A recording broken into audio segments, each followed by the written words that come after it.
Donc première étape comme la dernière fois. Donc j'ai mes lines ici qui sont en mode normal en opacité 50%. Et sous les lines, je vais rajouter un groupe. Et ce sera le groupe silhouette.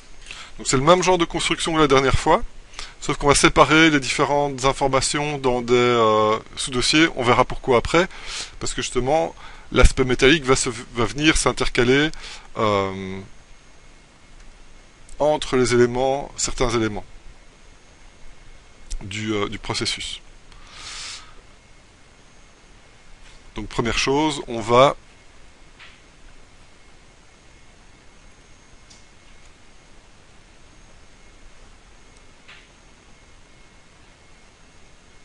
faire la silhouette.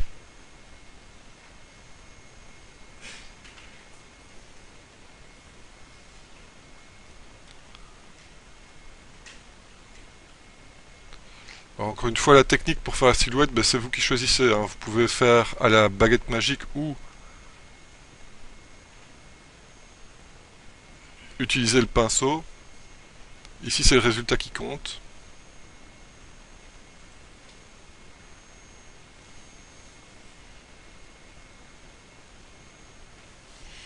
Donc je rappelle ici que j'ai Alt qui reste enfoncé pour pouvoir lâcher la pointe du stylet pour pouvoir faire des lignes droites et accélérer le processus de la création de la silhouette.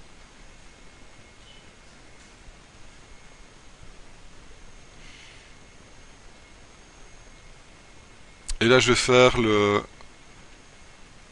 la partie supérieure du corps, je ne vais pas aller plus loin que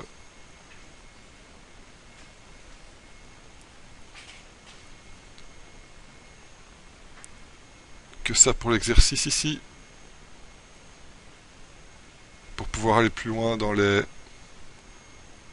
explications.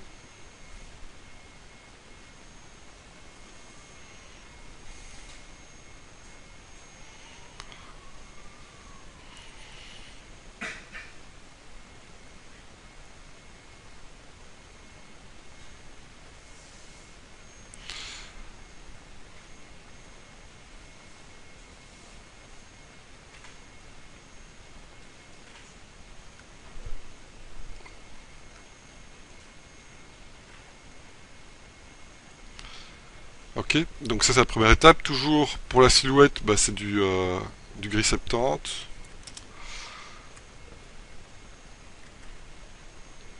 Et bien penser à récupérer le trait et le mettre aussi dans la silhouette. Maintenant on voit que j'ai repris le trait aussi de tout ce qui dépassait ici. Et ça je vais l'enlever.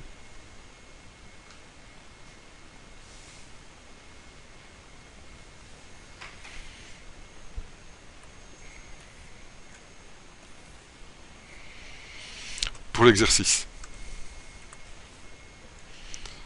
Ok, donc là j'ai la silhouette de la partie sur laquelle je veux travailler.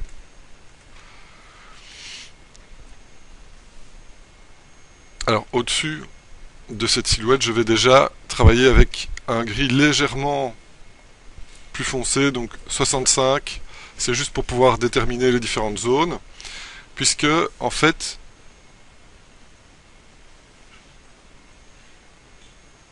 chaque forme va être dans un layer séparé, contraint avec la silhouette. Et là, ça va permettre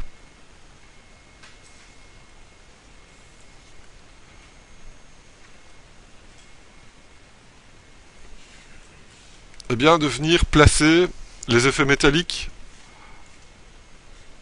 plus facilement sur les formes. Vous allez comprendre que l'effet métallique va épouser la forme de la corne ici, et puis il y aura le même effet qui va prendre la forme du masque, etc., sur le torse, et c'est plus facile de séparer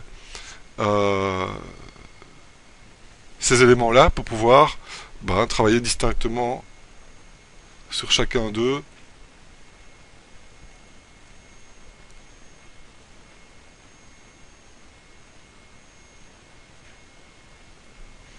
On verra ça après.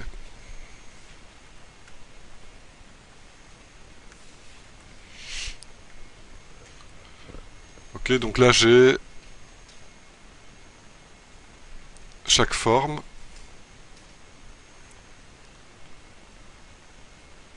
Qui sont accessibles ici par la sélection de la silhouette. Je vais contraindre avec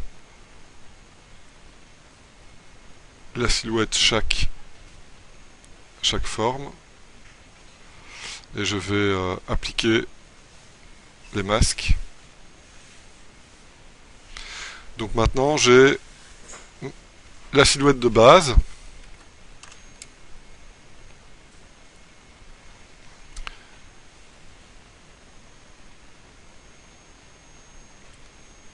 J'ai les cornes.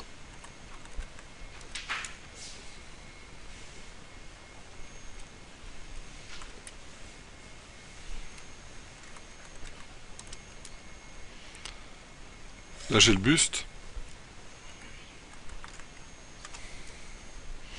Et donc si je fais la silhouette de base moins les cornes et le buste, eh bien j'ai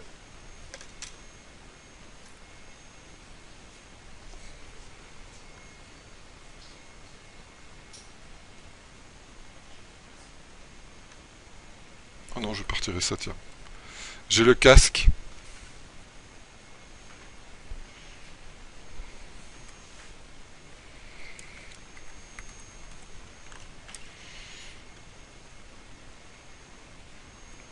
Et j'ai les épaulettes ici.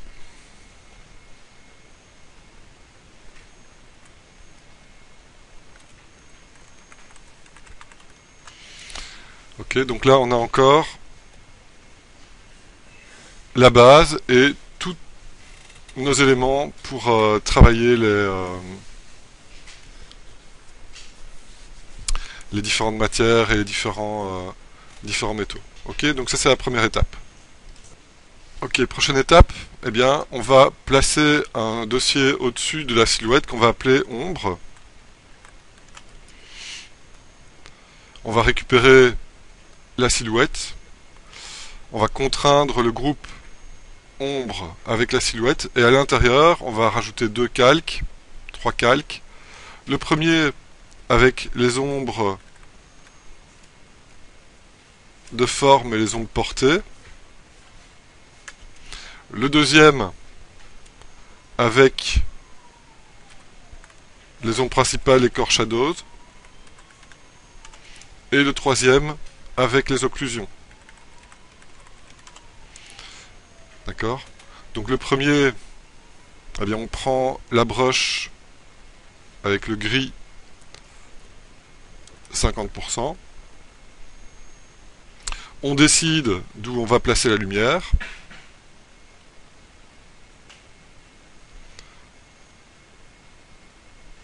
Et on vient dessiner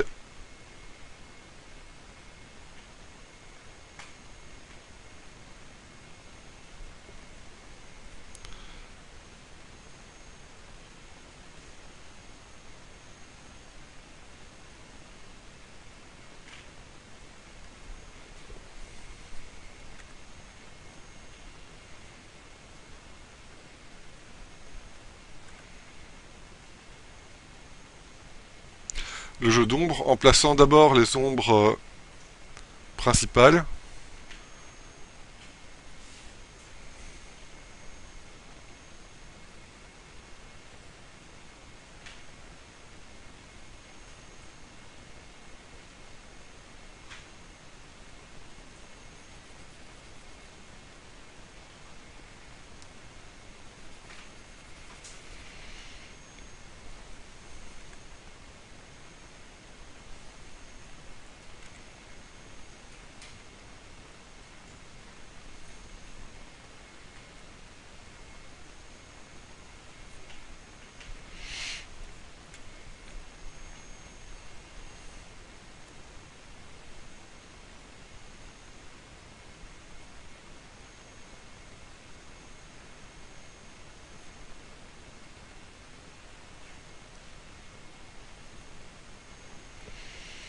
Et puis,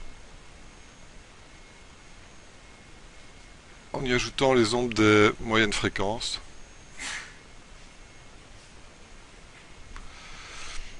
alors vous pouvez, avant d'ajouter les moyennes fréquences, déjà commencer une passe de... Oula.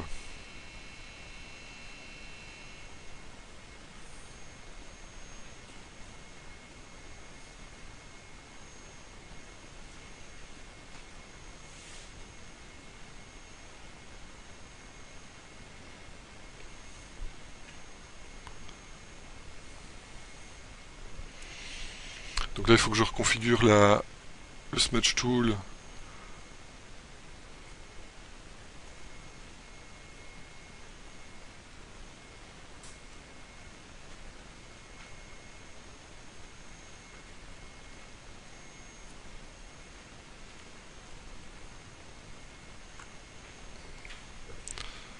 Avec les bons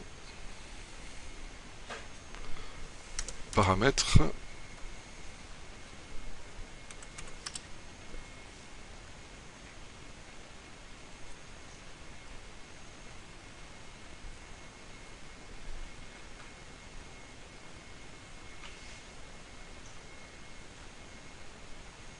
Et donc avant de faire de suivre moyenne fréquence, on peut déjà faire les différents smudges pour le modeler.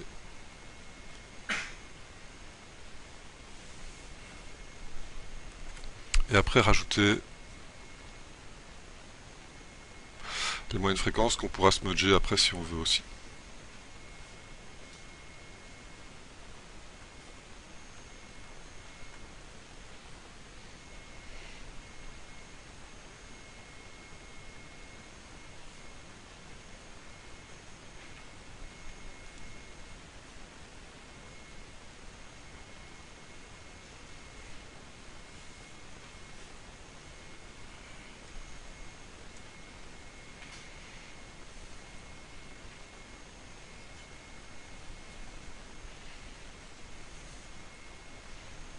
Donc dans mon cas, les moyennes fréquences, c'est quoi? C'est les petites ombres des plaques, des rainures. Souvenez-vous, pour le personnage, c'était plutôt tout ce qui était plis, détails, etc. Donc en fonction des projets et de ce que vous avez comme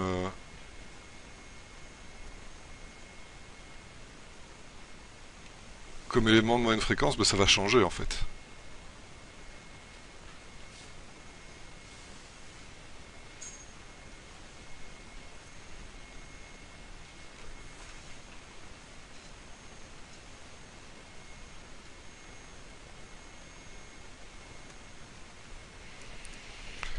Ok, et on peut smudger aussi.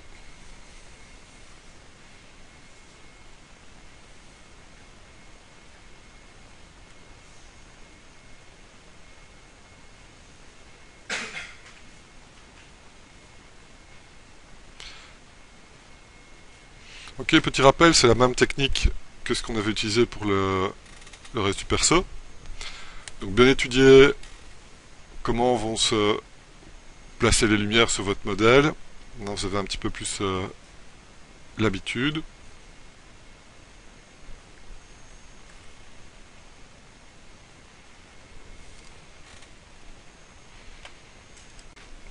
Alors au niveau des Core Shadows, c'est là qu'il y avait eu un petit peu plus d'incompréhension lors du premier dessin, donc je vais réexpliquer ça un petit peu maintenant.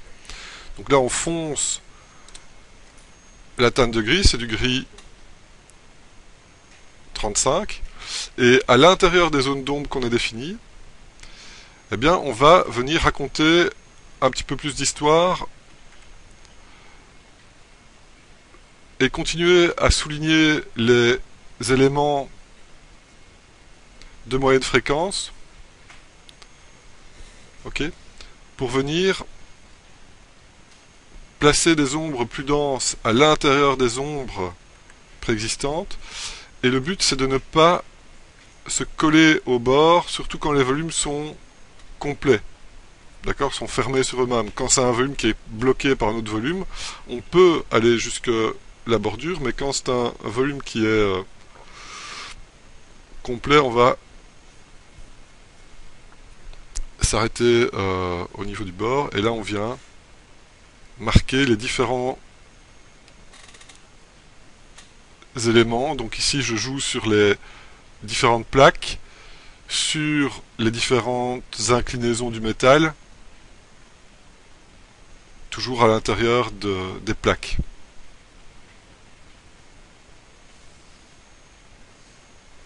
Et une fois que c'est fait, j'intègre encore avec du smudge.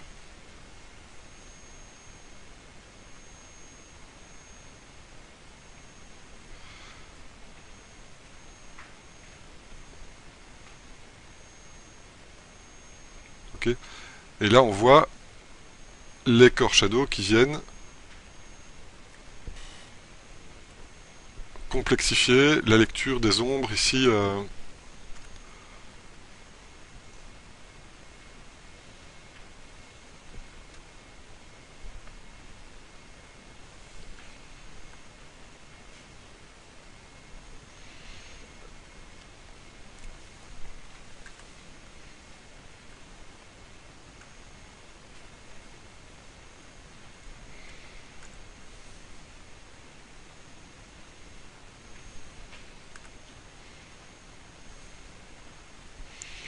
Et donc pour moins flouter avec le smudge, bah, vous diminuez simplement la taille de la broche.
Et ici le core shadow vient raconter aussi un petit peu plus d'histoire dans le détail ici du visage qui est complètement dans l'ombre.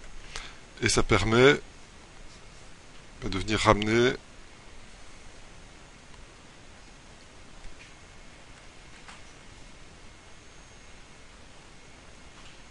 un petit peu plus d'histoire, on va dire.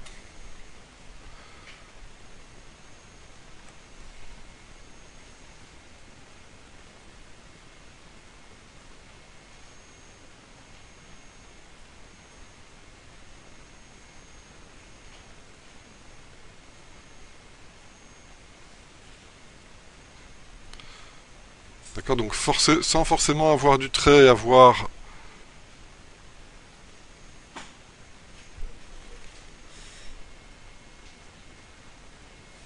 dessiner ce qui se passait là, rien que le jeu de l'ombre vient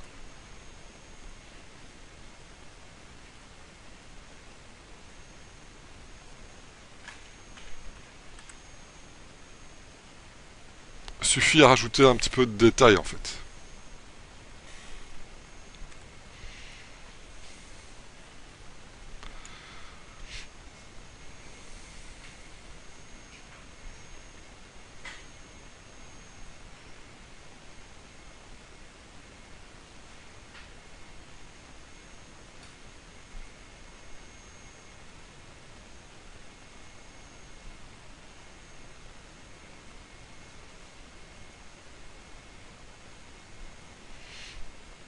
Et attention, cette ombre principale est toujours à l'intérieur de la zone d'ombre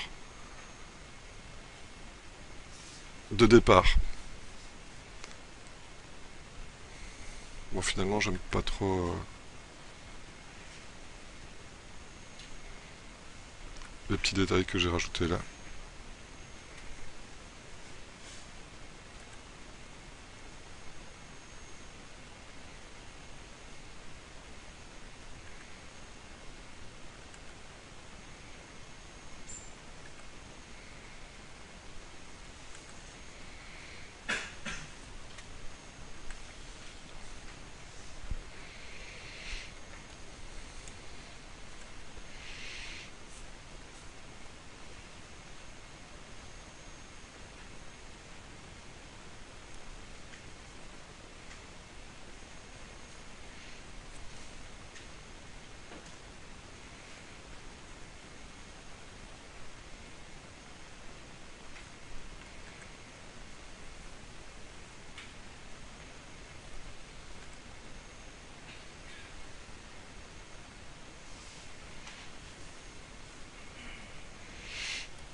Alors quand on se mèche, parfois on perd un peu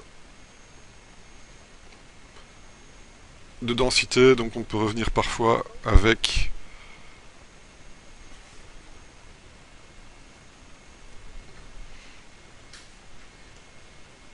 du foncé à nouveau à certains endroits.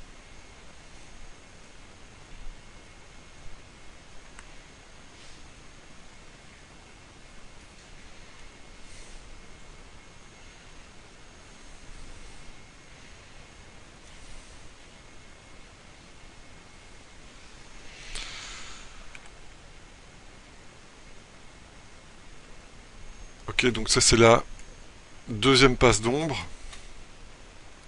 les Core Shadows. Alors pour des grandes zones comme ça, vous pouvez aussi prendre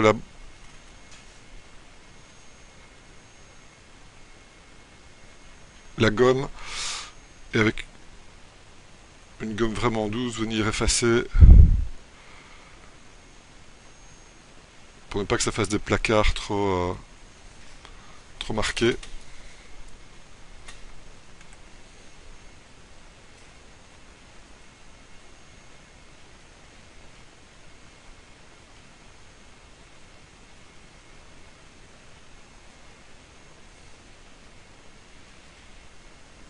Et là je refoute un petit peu pour bien intégrer ça.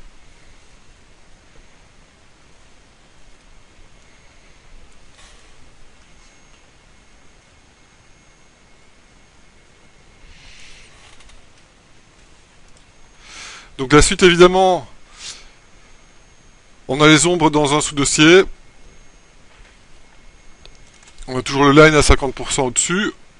On va faire un nouveau dossier qu'on va appeler lumière. Toujours contraint par la silhouette. Et dans les lumières, on va avoir deux layers. Un avec la spec et un avec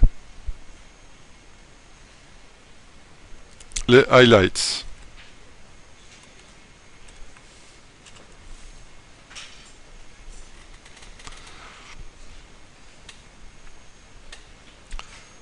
Alors la spec, on va commencer par là. On reprend le gris 85. Alors il est peut-être un peu trop clair. 80. On va prendre du gris 80. Et on va venir placer la spéculaire qui va encore une fois se placer entre la vue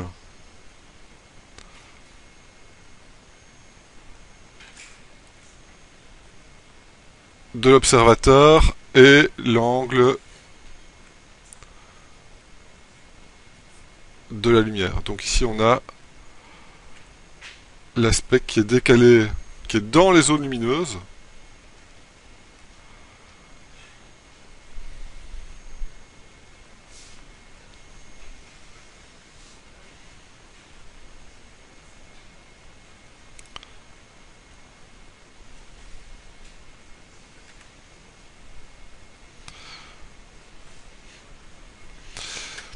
Et alors pour les zones métalliques, eh bien tout ce qui est edge, etc., va venir capter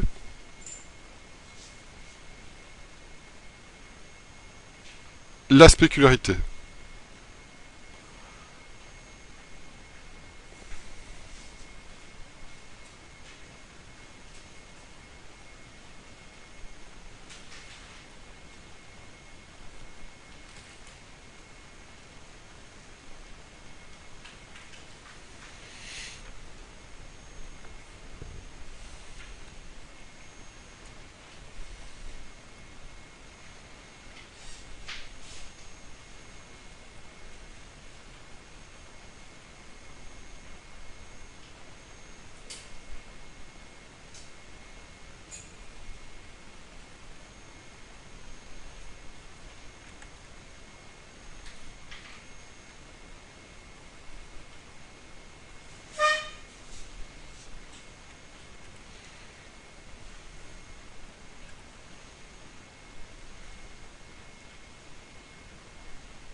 Et l'aspect ici, elle fait ce que les corps shadow font dans l'ombre. Donc on vient suivre les différentes moyennes fréquences.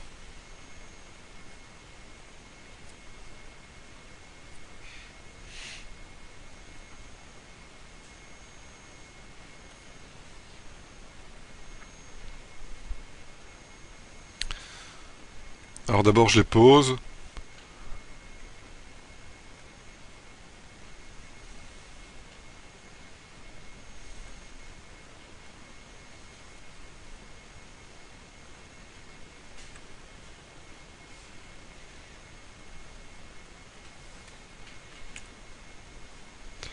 Et puis après je les nettoie.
voilà pour la spec. Et en fonction de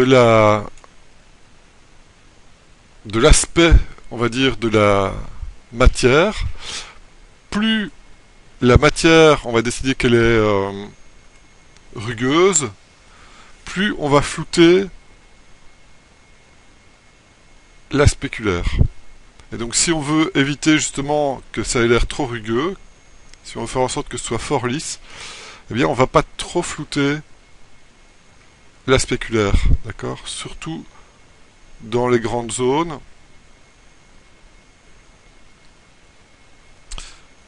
Et surtout dans les petits détails qu'on a mis ici, on va flouter légèrement.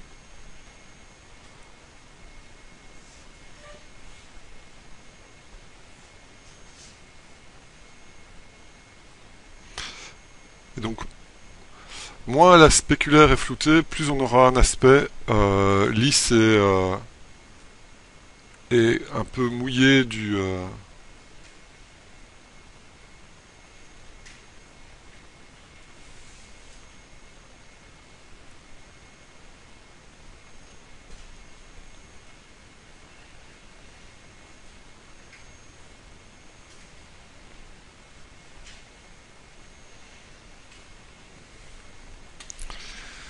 Donc ça c'est la spec.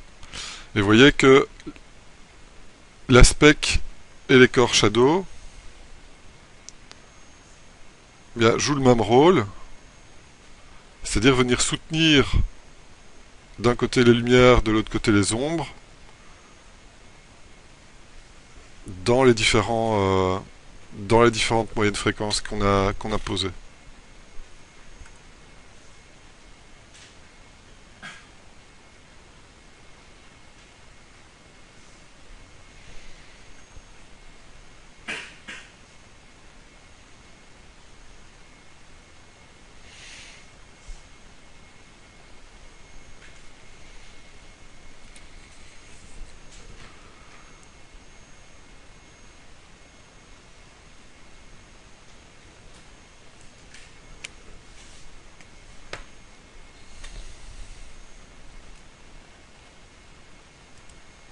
Qu'est-ce qui manque ici?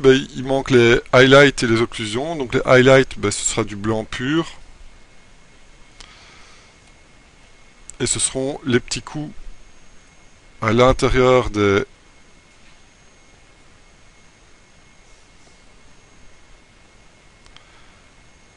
rayons de spécularité. On va avoir des petits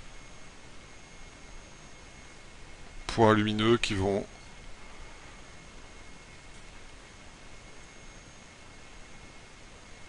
venir souligner les formes.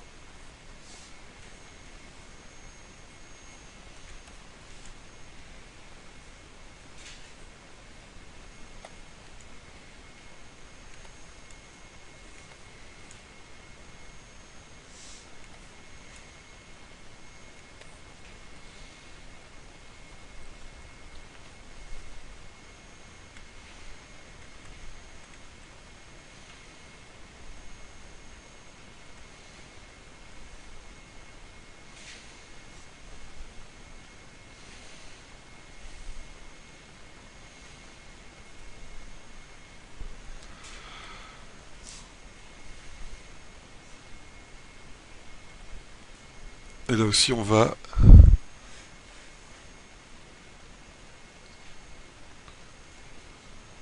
fondre ça avec la spec pour ne pas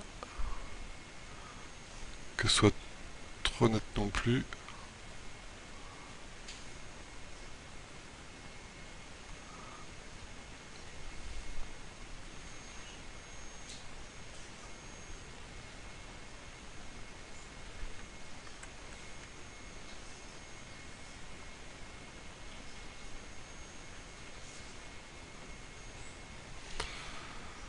Ok, les highlights. Et dans les occlusions, on n'a rien mis non plus. Donc on va prendre la broche et on va aussi aller mettre les occlusions. Et là, c'est du gris 20.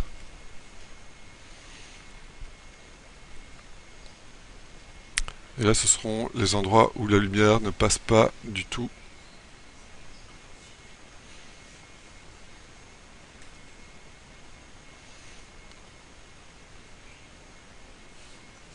Donc dans les petits creux, etc.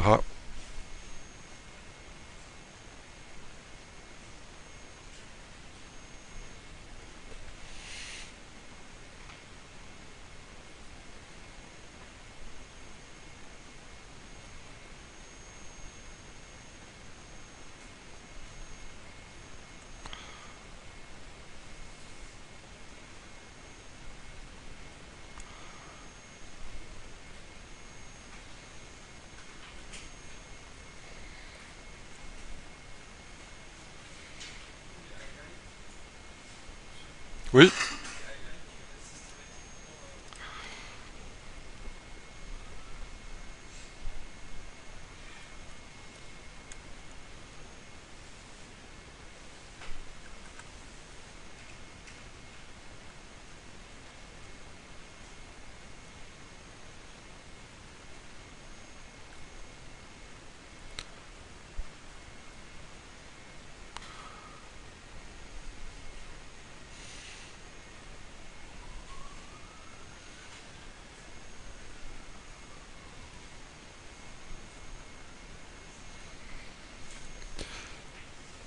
Et l'occlusion, c'est pareil, hein, on en met vraiment que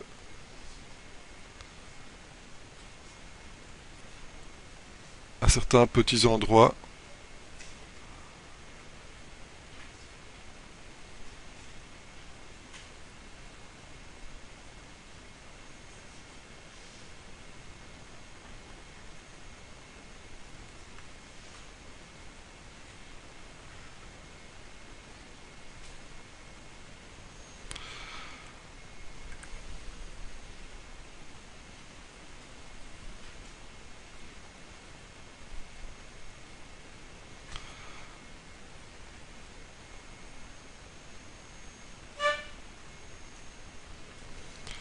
Ok, les occlusions qui viennent quand même jouer un rôle pour préciser les petits volumes.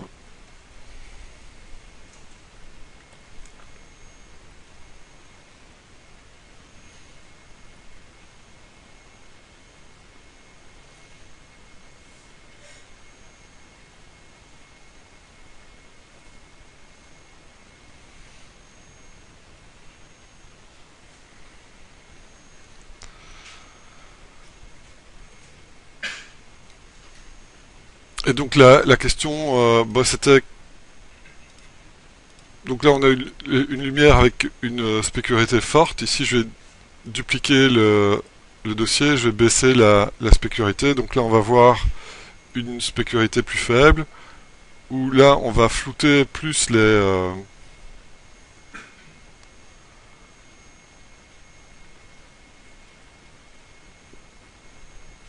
transitions au niveau de la spécularité.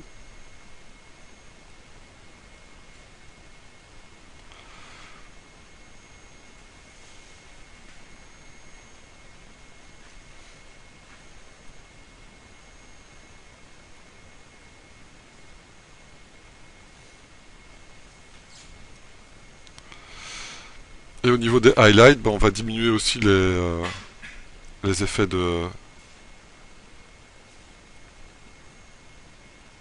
d'highlight. On peut encore avoir quelques accroches, surtout aux angles.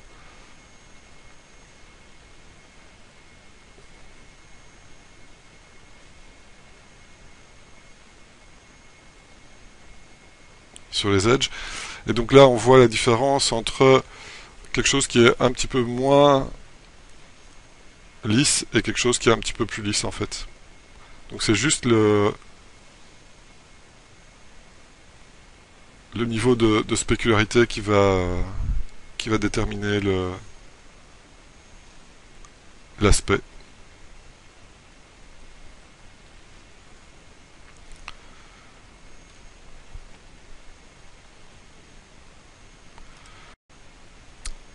Maintenant, c'est maintenant qu'on va faire intervenir la partie environnement. Donc c'est la partie où on va imaginer dans quel environnement se trouve l'objet pour pouvoir refléter cet environnement-là dans le métal. Donc là, je vais placer une petite image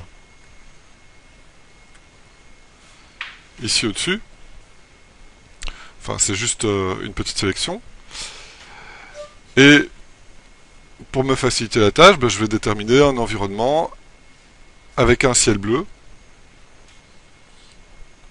Donc là, je place le ciel bleu, je lock en opacité et je peux désélectionner. Et donc maintenant, je ne dépasserai jamais de ce ciel bleu. Là, je vais bien choisir le bleu qu'il me faut. Donc, ciel bleu sur la partie supérieure. Sur la partie inférieure, on va avoir une couleur plus chaude.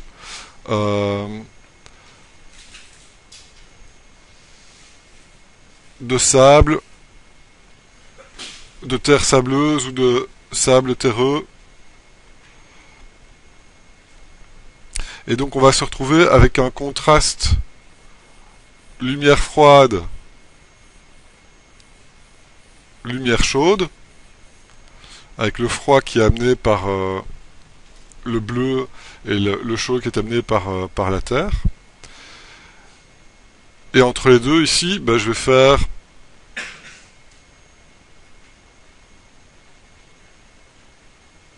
des montagnes. Donc c'est une perspective légèrement aérienne où les montagnes ont une teinte légèrement bleutée. Une perspective atmosphérique, hein.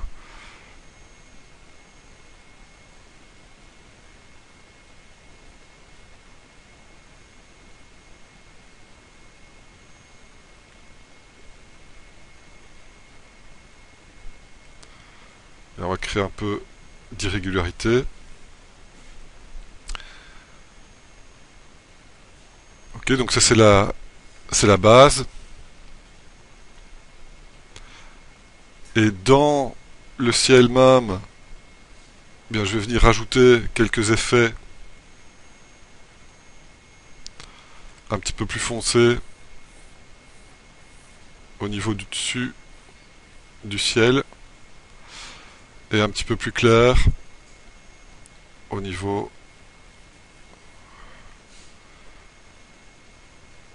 de la base du ciel.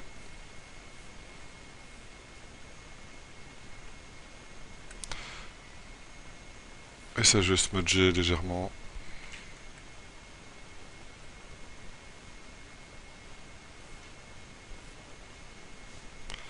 Donc là, on se crée notre petite référence pour les couleurs du ciel, les couleurs du sol.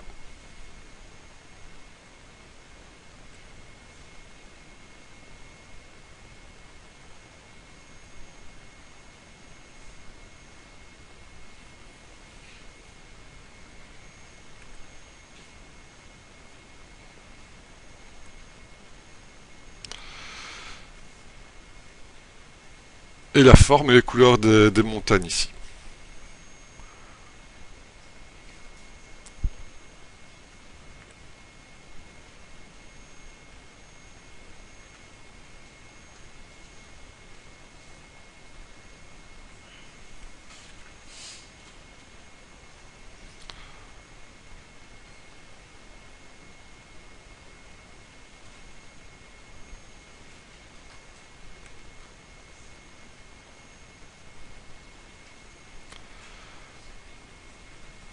Ok. Ça, c'est notre petit environnement. Et c'est ça qu'on va devoir refléter dans le métal. Et c'est là que ça devient intéressant d'avoir les différentes formes qui sont séparées ici au niveau de la silhouette, par exemple, puisque on peut... Alors, c'est au-dessus des ombres, on va enlever la lumière, c'est au-dessus des ombres qu'on va placer l'environnement.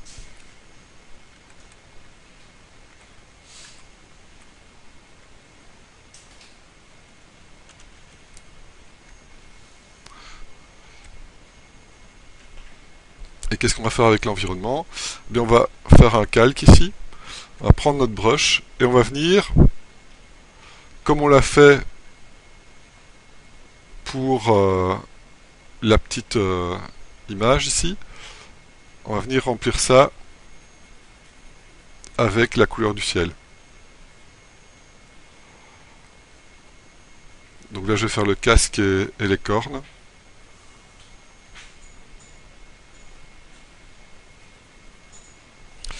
Ensuite, on va déterminer avec la couleur de terre où va se refléter la ligne d'horizon dans les cornes. Alors ici, il faut imaginer que tout l'environnement va se refléter sur la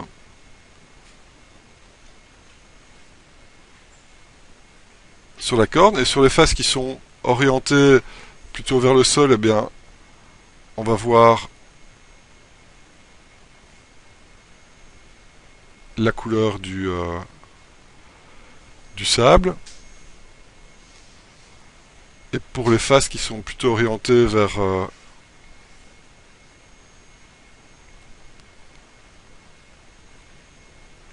le ciel, ben on aura toute la zone de ciel qui apparaît ici. Ok, donc là c'est pour les cornes. Pour le casque, on va faire pareil. Bon, finalement, pour le casque, j'aurais bien fait de retirer la partie ici en dessous.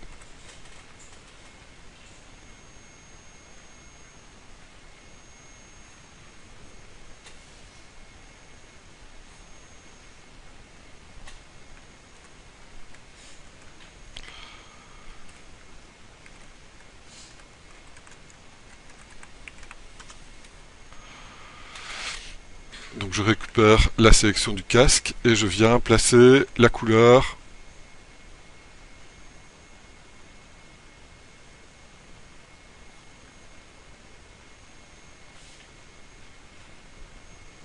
ok. Une fois que vous avez placé ça, vous allez repiquer la couleur des montagnes et vous redessinez. Il faut imaginer que il y a plus que juste ce qu'il y a dans la petite image qui se reflète. Mais ici on va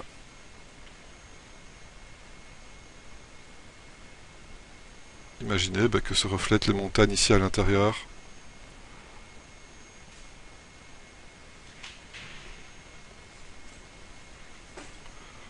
du casque et que ça continue en fait.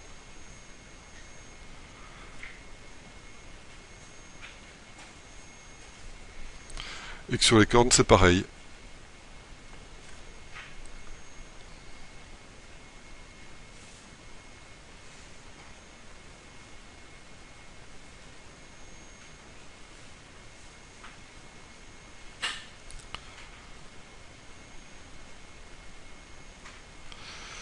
Et que les déformations bien, vont suivre les déformations des formes ici.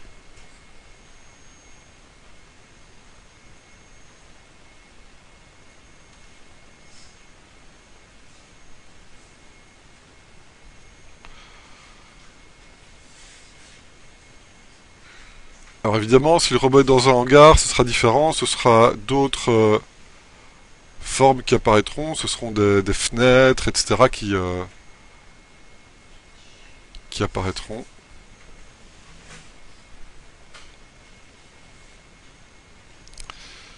Ok. Et puis on va choisir les couleurs plus foncées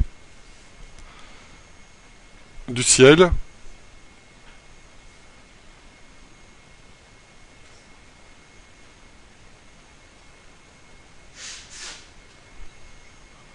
Et on vient les rajouter.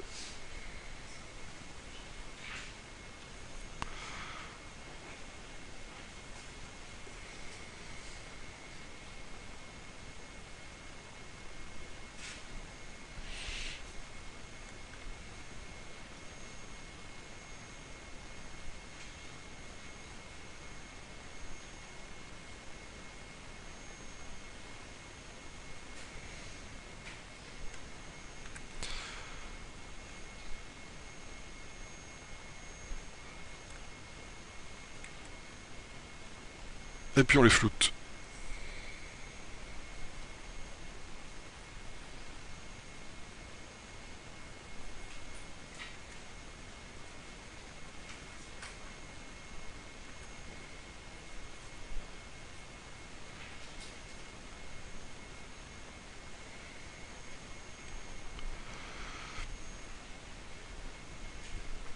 Et pareil pour les teintes foncées du sable.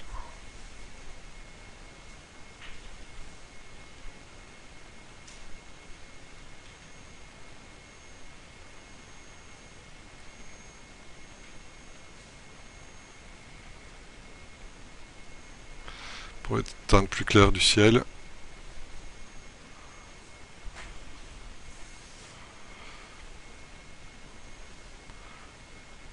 Comme la lumière vient de droite, ben on aura sur ce qui est réfléchi ici à droite le côté un petit peu plus lumineux peut-être.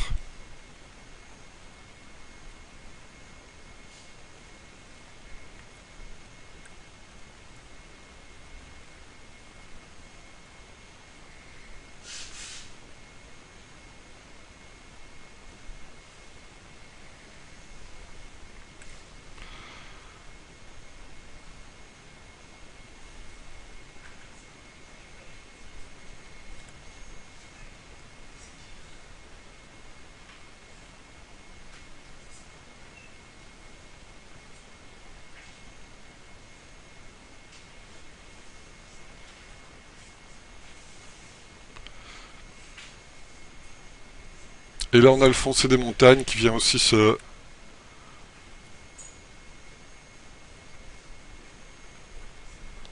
fondre.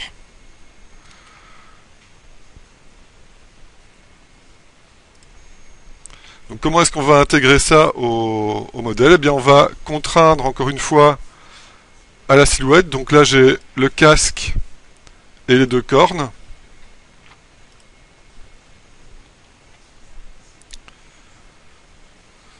Ensuite je vais baisser l'opacité de l'environnement pour baisser la quantité de réflexion de l'environnement. Et on va rajouter les effets de lumière par-dessus. Et maintenant on a les éléments avec lesquels on va pouvoir travailler. Donc maintenant on va ajuster les différents éléments les uns par rapport aux autres. Donc je reprends ma sélection. Au niveau des ombres et des lumières, j'ai besoin de quoi? J'ai besoin de plus de contraste. Donc je vais rajouter du contraste.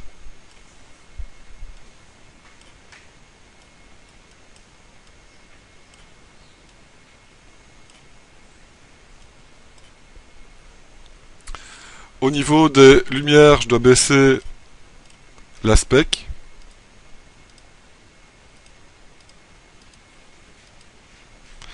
Et au niveau de l'envie, j'ai gardé la base, mais je vais pouvoir désaturer un petit peu.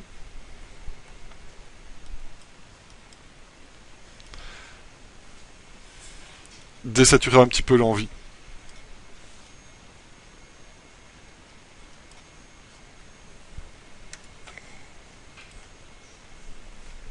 Et donc là, on voit apparaître l'aspect vraiment chromé, où on a l'environnement qui se reflète dans le métal. Maintenant, on peut aussi imaginer que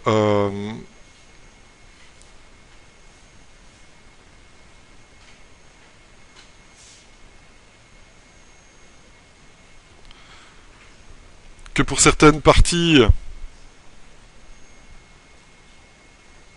ce soit de la couleur métallique plutôt que l'environnement que du métal chromé. Et donc qu'est-ce qu'on va faire dans ce cas-là? Eh bien on va repartir avec l'environnement. Donc je vais dupliquer l'environnement.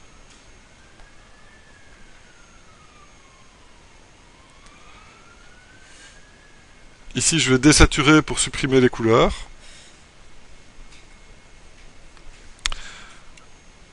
augmenter le contraste de la map d'environnement, puisque là c'est vraiment les différentes lignes de l'environnement qui rentrent en ligne de compte. Alors je vais masquer les cornes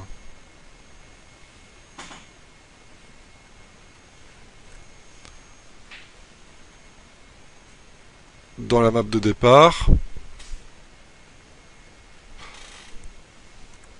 ainsi que les petites zones qu'il y a là au-dessus.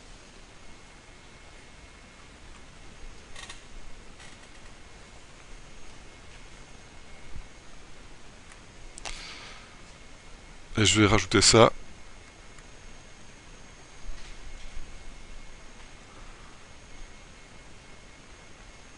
Supprimer ça ici.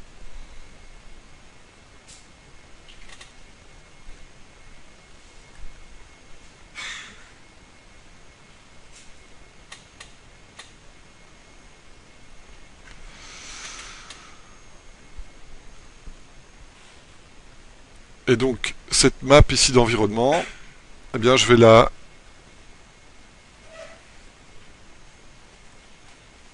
coloriser. Donc, c'est avec un CTRL U saturation. Vous cliquez sur Colorize et le calque qui était en niveau de gris va être colorisé. Donc, ça, c'est une manière de ramener de la couleur dans les gris.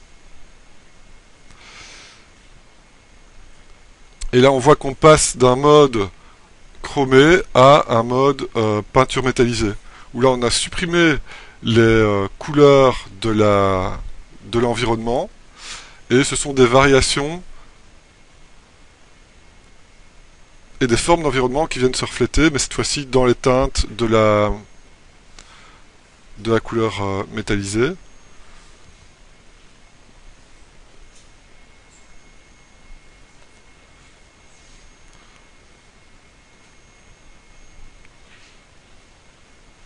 Et alors, quand on fait une backlight sur ce genre d'objet, eh bien, comme c'est un objet qui reflète très très fort ce qui l'entoure, eh bien, les backlights elles-mêmes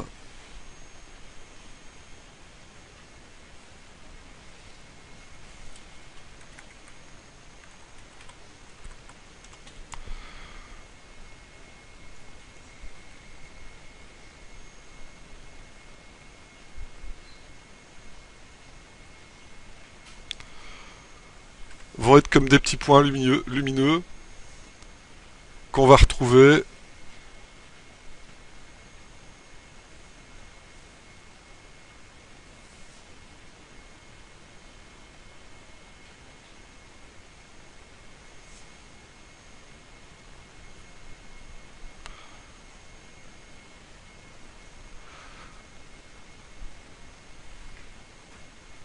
à certains endroits.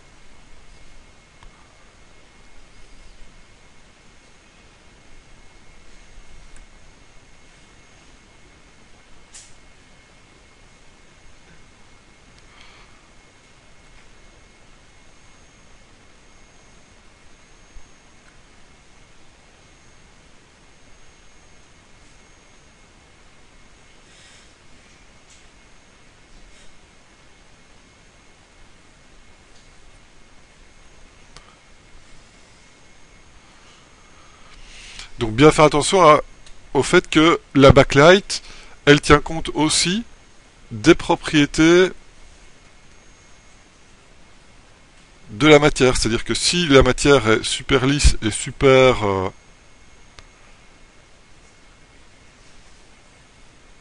réfléchissante, eh bien ce seront...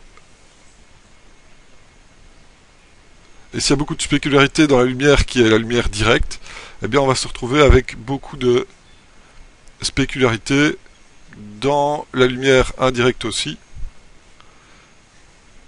Et on va se retrouver avec des éléments très lumineux qui sont en fait des images en miroir quasiment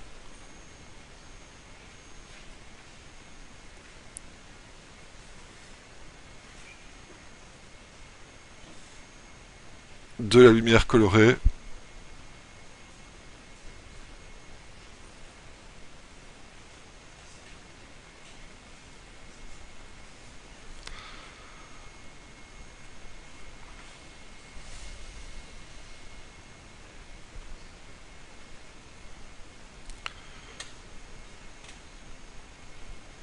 Ok.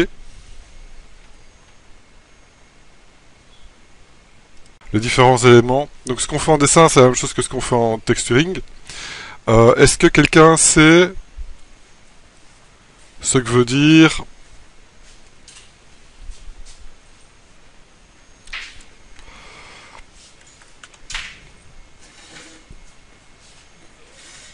ce que veut dire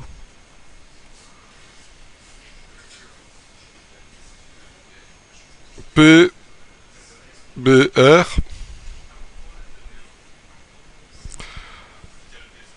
Voilà. Crie bien fort pour que tous tes collègues comprennent. Voilà. PBR, c'est ce qu'on appelle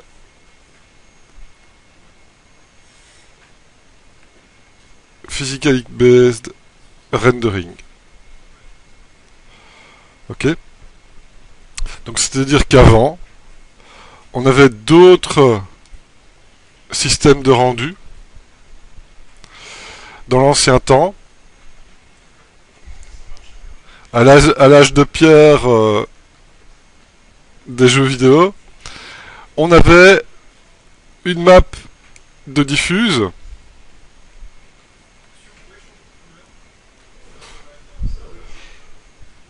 Vous me dites quand ça va, hein?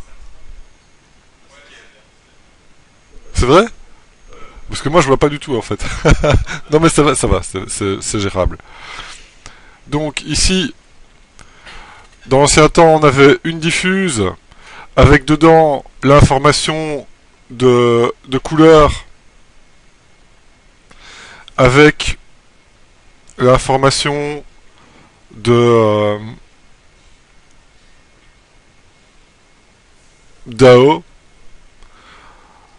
On avait parfois un léger préombrage.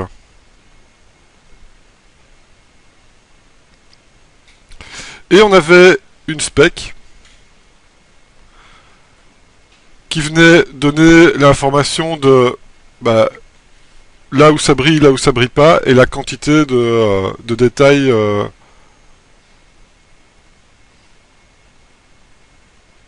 de brillance, etc. Ce qui veut dire que pour tout ce qui était métal, fallait tricher à fond. On n'avait rien qui pouvait nous permettre de réfléchir l'environnement comme on le voit ici. D'accord? Donc c'est-à-dire qu'on devait parfois, dans la couleur, commencer à peindre des lignes comme celle-ci, hein, avec les différentes couches de ciel, de paysage, de sol, etc. Et dans la brillance, bien, on venait rajouter des effets de brillance en rayon aussi, etc. D'accord? Donc ça, c'était l'ancien temps. Maintenant, qu'est-ce qu'on a comme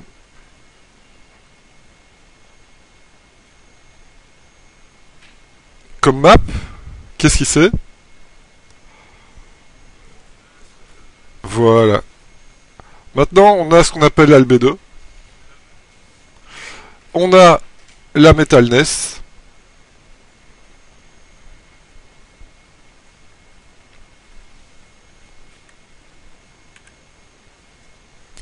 Et on a la roughness. Alors, qui sait ce qu'il y a comme information dans l'albédo? Voilà. Il y a juste la couleur. Sauf pour métallique, oui, où là, en fait, justement, ça a moins d'importance. Mais donc, on a la couleur. On n'a pas d'AO. D'accord? Tout ça, c'est... Enfin, on peut en avoir un vraiment léger AO, mais... Et encore, ça dépend du shader, parce que des shaders permettent de rajouter une map d'AO spécifique qui ne sera... Et l'AO ne sera visible que dans les ombres. hein, et pas dans la lumière, sinon ça va salir l'histoire. Donc ça dépend un peu des shaders et des moteurs que vous utilisez, mais en général l'albédo c'est juste la couleur brute. La metalness, qu'est-ce qu'elle indique? Et l'aspect métallique, qu'est-ce qu'il donne comme effet? Non. Ouais. Donc la metalness, en fait, elle va indiquer la quantité de réflexion de l'environnement. D'accord? Donc c'est l'aspect métal, l'aspect miroir. Donc c'est quantité de réflexion de l'environnement. D'accord? Qu'est-ce que ça veut dire? Ça veut dire qu'en général, un matériau, soit c'est du métal, soit c'est pas du métal. Donc ça veut dire pour tout ce qui n'est pas métallique, comme la peau, le tissu, le plastique, etc., eh bien, la metalness, elle sera toujours noire, d'accord? Et si c'est du métal, eh bien, la metalness, elle aura une valeur de gris qui correspond à la valeur de métal, et en général, bon là ça dépend encore une fois des moteurs, mais c'est un gris quand même relativement clair, mais pas totalement blanc non plus, d'accord? Donc là il faudra... mais c'est-à-dire que tout ce qui sera métallique aura cette même valeur de gris. Et qu'est-ce que c'est la roughness alors? Qu'est-ce que ça veut dire roughness? Rugosité, très bien. Rugosité. Et donc, la roughness, la map de roughness, elle va déterminer quoi? Elle va déterminer si l'objet, la surface de l'objet est lisse ou si c'est rugueux. Comme c'est une roughness map, en théorie, quand c'est blanc, ça veut dire que c'est rugueux. Et quand c'est noir, ça veut dire que c'est lisse. Et c'est ça, parfois, qu'on confond avec la map de spéculaire qui indiquait ce qui brillait en blanc et ce qui brillait pas en noir. Ici, la roughness, c'est l'inverse. Quand c'est rough, c'est indiqué en blanc. Donc quand c'est pas brillant, c'est indiqué en blanc. Et quand c'est noir, c'est lisse. Mais bon, il y a des moteurs, encore une fois, qui ont inversé cette map-là. Donc si vous allez dans Substance Painter, c'est dans le bon sens. Mais si vous allez dans... si je ne me trompe pas, c'est dans le shader de base de Unity, il faut l'inverser et jouer encore un peu sur les niveaux. D'accord? Mais dans Substance Painter, c'est comme ça que c'est indiqué. C'est la rugosité. Et donc la rugosité, qu'est-ce que ça va déterminer? Ça va déterminer si la surface est lisse, par exemple ce cas-ci, ou sur la surface est rugueuse, par exemple ce cas-là. Et donc là, c'est là, on va dire, la qualité de la spécularité qui va être déterminée par cette rough map. Donc tous les éléments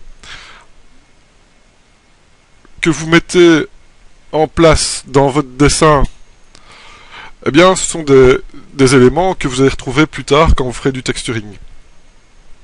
Donc bien les comprendre maintenant, bien comprendre comment ça marche maintenant, eh bien ça vous permettra plus tard aussi de bien pouvoir les utiliser dans votre texturing.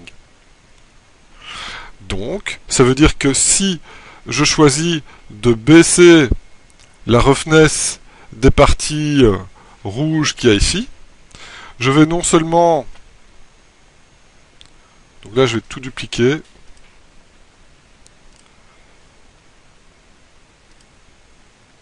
Donc ça, ce sera...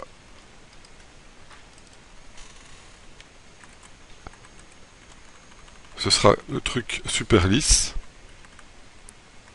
Mais ça l'est déjà. Et là, je vais dupliquer ça. Et ça sera le truc rugueux. Enfin, pas trop, hein, mais un peu plus rugueux. Donc, c'est-à-dire que sur la partie centrale du casque, je garde l'aspect lisse. Et sur les cornes, je vais faire l'aspect rugueux. Et pour conserver un aspect rugueux, qu'est-ce qu'on va faire? Eh bien, la backlight, on va la rendre beaucoup plus rough. Bon, je terminerai par ça. L'environnement lui-même, on va le faire beaucoup plus rough. D'accord? Donc là, je vais faire un blur, Gaussian blur sur l'environnement. Et donc là, on a déjà un côté plus rough. Les lumières seront plus rough. Donc je pourrais étaler, mais je peux aussi faire un Gaussian Blur, ou en faire plusieurs. Ça veut dire que les highlights seront plus rough aussi. Ça c'est peut-être un peu trop.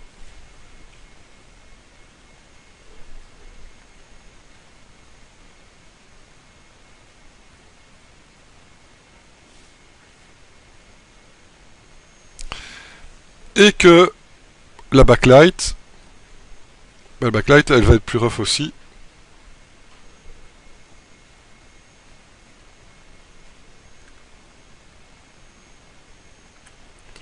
Et là on retrouve un petit peu la backlight qu'on avait la dernière fois, qu'on avait peinte aussi la dernière fois. Là je peux l'étaler un petit peu.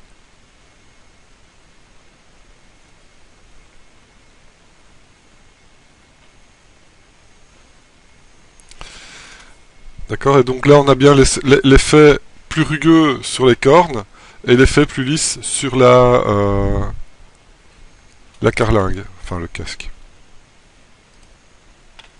Donc ici on va voir comment intégrer dans le dessin de la crasse et des choses comme ça. Donc on va aller chercher sur le réseau, dans NetJV,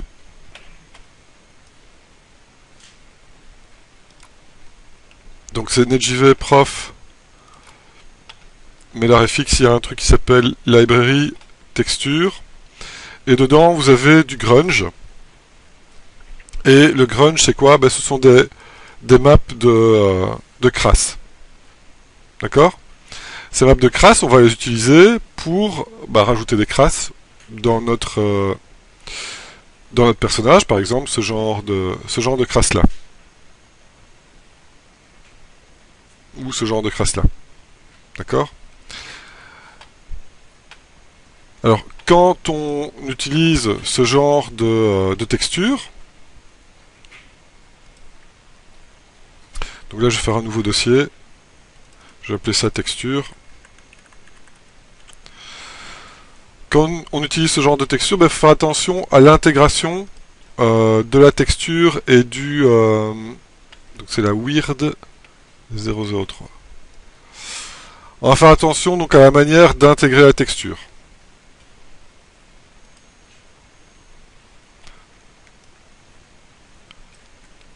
D'accord? Donc il y a plusieurs manières d'intégrer les textures. Ici, par exemple, je peux mettre en mode overlay et on voit que effectivement la texture s'intègre au dessin. Le problème ici, c'est que au niveau du style, on a un style qui est relativement... qui a un aspect un peu paint comme ça, et puis si on vient plaquer une texture réaliste dessus, eh bien on a un problème de, on va dire, correspondance entre les deux styles. D'accord?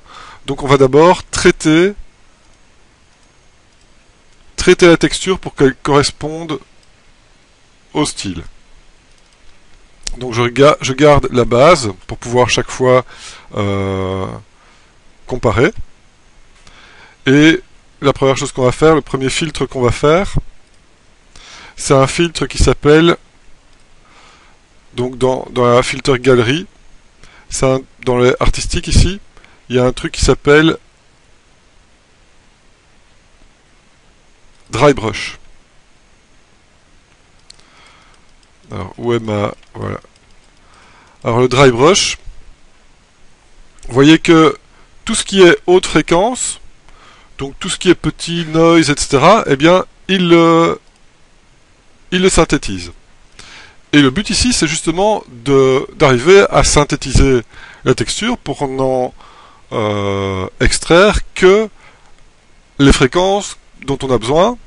Et donc les hautes fréquences, dans ce cas-ci, eh bien j'en ai pas besoin, vu que ça donne un côté trop réaliste à la texture. Alors vous pouvez évidemment augmenter le brush size pour récupérer encore moins de haute fréquence. Vous pouvez baisser le brush détail pour récupérer encore moins de fréquence. Et alors, surtout, la texture, vous la laissez vous cliquez sur OK. D'accord? Et là, on passe de quelque chose de fort détaillé avec beaucoup de haute fréquence à quelque chose de beaucoup plus moyenne fréquence. Ok? Ça, c'est la première étape. La deuxième étape, donc là je duplique la map, et je vais faire un autre filtre, toujours dans les galeries, et ça s'appelle le cutout. Alors le cutout, regardez ce qu'il fait. Il va géométriser les différentes valeurs de couleurs en fonction du nombre de niveaux. D'accord? Donc plus vous mettez de niveaux, plus il va aller trouver d'autres valeurs de couleurs. Donc c'est un peu une postérisation de la texture. Et l'Edge Simplicity, vous pouvez soit l'augmenter et avoir des choses qui sont vraiment très synthétisées, ou l'abaisser pour que ça conserve quand même les formes de base. Et là, c'est à vous de voir à quel moment vous voulez vous arrêter. Oui. Donc ici, on met OK. On va voir après ce que ça donne. On vient de faire le filtre. Maintenant, c'est peut-être un petit peu trop... le cutout est peut-être un petit peu trop fort. Et donc dans Edit, vous avez un truc qui s'appelle Fade. Et ça permet de faire un fade sur le dernier filtre que vous avez fait.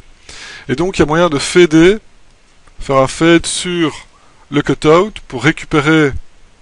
Alors ça c'est le paint daub, d'accord? Ça c'est le cutout. Et vous pouvez faire un mix à 50% entre les deux, ou 65%, enfin vous regardez ce que vous voulez. Ok. Et cette map là maintenant, eh bien je peux en retirer de l'information pour pouvoir faire des crasses sur mon bonhomme. Par exemple des taches de boue, eh bien je vais faire un select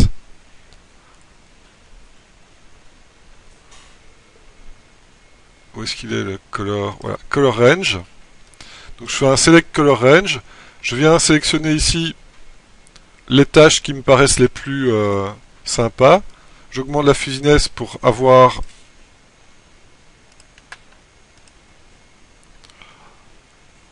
vraiment les tâches que je souhaite. Donc là je vois ce que je vais avoir comme masque. Ok.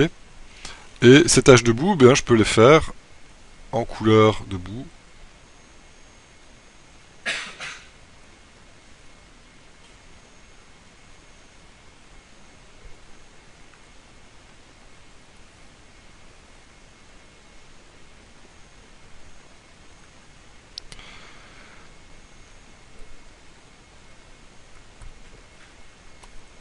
Et je peux venir les placer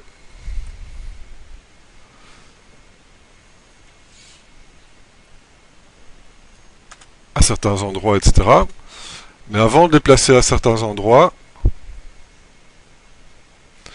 eh bien, je vais aussi profiter des formes de mon objet. Donc là, je vais dupliquer ceci.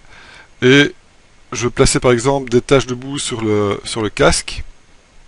Bien, je vais sélectionner la zone ici. Je vais supprimer l'extérieur. Et avec CTRL-T, je viens adapter les formes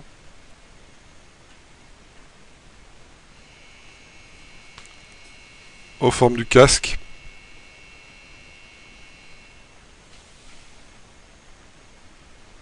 Hein, pour vraiment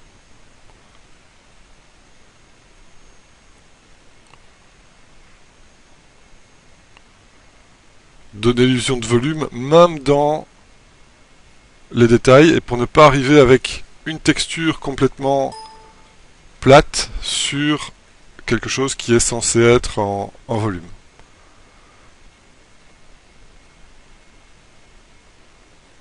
Ok, donc là on suit plus ou moins la forme de la courbe ici du casque.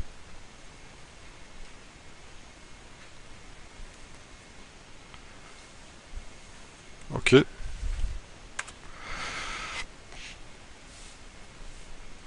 Donc là je peux masquer avec le casque et je peux aussi éditer avec le pinceau, éditer le masque pour supprimer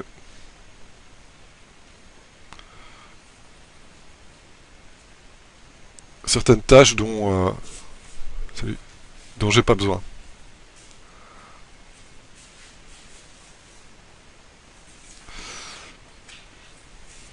Ok, maintenant évidemment, sur ces tâches de bout, eh bien, j'ai aussi mes ombres qui vont jouer.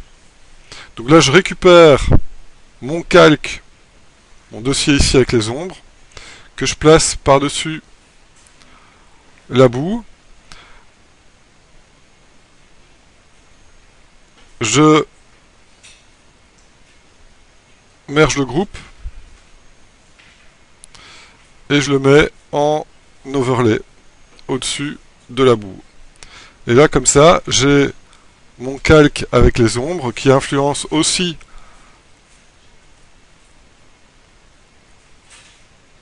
la boue. Et donc, on a la boue qui est comprise dans le volume, etc. Alors, pourquoi est-ce que je mets ça en overlay? Alors, je pourrais mettre... donc là, j'ai choisi de mettre que les ombres. Je pourrais mettre les ombres et les lumières aussi en overlay. L'overlay, qu'est-ce que ça fait? Eh bien, ici, par exemple, je vais prendre une texture que je remplis de gris neutre, le gris 50%.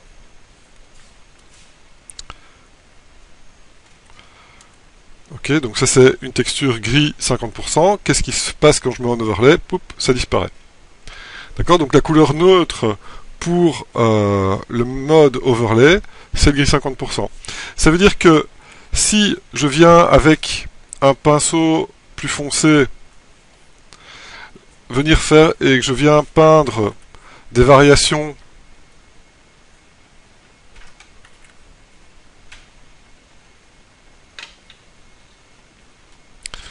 vers du noir, eh bien, qu'est-ce qui va se passer quand je mets en overlay? Ben, tout ce qui est gris 50% disparaît, et tout ce qui est gris qui va vers le noir fonce l'image, tandis que si je peins en blanc,